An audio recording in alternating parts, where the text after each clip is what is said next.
दिनै नवदेहरायाव सनाथि मायथाइनि बे फोरबोआ थारैनो आंनि मेगनाव आंनि नोजोराव जोबोद समायना जोबोद नायनो गोनां जादों। बेवहाय दिनै आङो दिनैनि हारिमु मोनाबिलिखौ बा देंखो मोनाबिलिखौ बेखेवनो मोननानै बा मोनगोनखाय जोबोद खुसि मोनदों। थारैनो बे खाबु होनायनि थाखाय बे खुंफुं आफादनो आंनि गोसो गोरबोनिफ्राय साबायखरखौ गिबियावनो बावखानाय जाहैबाय। थारैनो जोबोद मोजां जादों।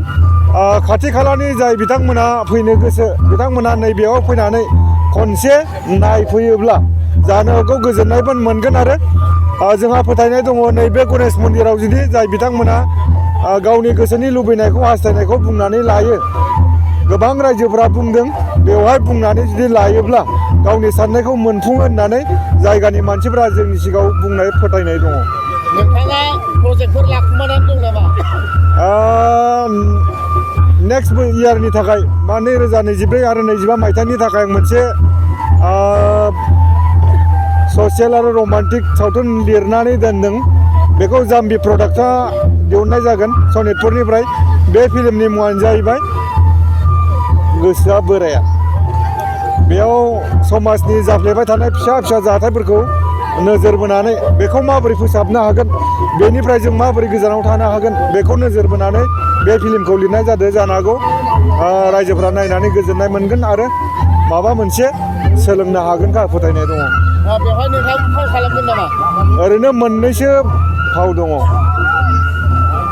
जिहेथु बेवहाय गोबां सेंग्रा सिख्लाफोर लोब लोब फैनाय नुदों फुजायाव, मा बुंगोन?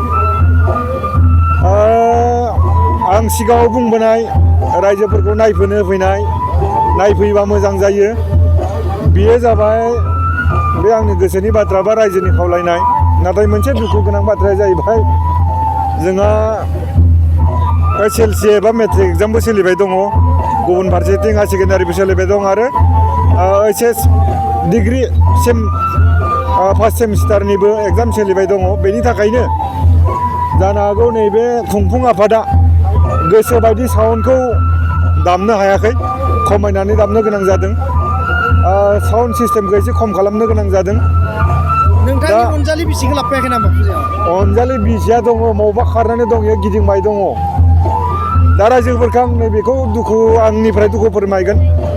एग्जाम सोलिदोंबाबो बिथांमोननि फुजायाबो सोलिबाय दङ। न'खर खाथिना एसे खस्थ' मोनसिगोन, अब्लाबो बिथांमोना सनाथि मायथाइ फोरबो हिसाबै फालिनांगौथार हिसाबै फालिनाय जाहैबाय। जानो हागौ बिथांमोना बिनि थाखाय गावसोरबो एसे दुखु मोननायखौ आंनि सिगाङाव फोरमायदों। अब्लाबो बिनि गेजेरावनो जाफुंलांथोंसै आंनि गोसोनिफ्राय बे मोनसे फोसावथाय। 2024 निफ्राय 2025 मायथाइनि ड्रीम किन्डारगार्टेन प्रि स्कुल काम क्रिच सेन्टारनि मुं थिसननाय हाबाफारिया सोलिगासिनो दङ। क'क्राझार सहरनि साखाथियाव थानाय एबा देबोरगाव बड'लेण्ड मुलुगसोलोंसालिजों नांजाबनाय गियानपुरियाव गोदानै ड्रीम किन्डारगार्टेन प्रि स्कुल काम क्रिच सेन्टार बेखेवदों। जायफोर बिमा बिफाफोरा सानसेथोलो गाव गावनि उन्दै गथ'फोरखौ नोजोर खालामस्लाबनो हाया एबा साख्रि बाख्रिफोराव बेस्थ' जानानै थायो, बैसोर बिमा बिफाफोरा गावनि उन्दै गथ'फोरखौ गियान होनायजों लोगोसे 2 बोसोरनिफ्राय 5 बोसोरनि गथ'फोरखौ बे ड्रीम किन्डारगार्टेन प्रि स्कुल काम क्रिच सेन्टाराव सोलोंथाइ होनो हागोन। बे फरायसालियाव गासै सुबिदाखौनो फरायसाफोरानो मोनफुंनो हागोन। सुबिदाफोरनि गेजेराव दं फान learning, different types of cocurricular activities, age appropriate curriculum, sensory experience. बेनि अनगायैबो holistic development, safe and free learning environment, daily weekly activity record, nature corner, live CCTV security, emergency fire safety as well medical kit, air conditioning facility. बेफोर सुबिदाफोरखौ गासै फरायसाफोरानो मोननो हागोन। बेनि अनगायैबो नोंथाङा गोबां बाथ्रा मिथिनो थाखाय नैबे 8638454887 एबा 9101156459 जानबुं नाम्बाराव फन खालामनानैबो खौरां लाहरनो हागोन।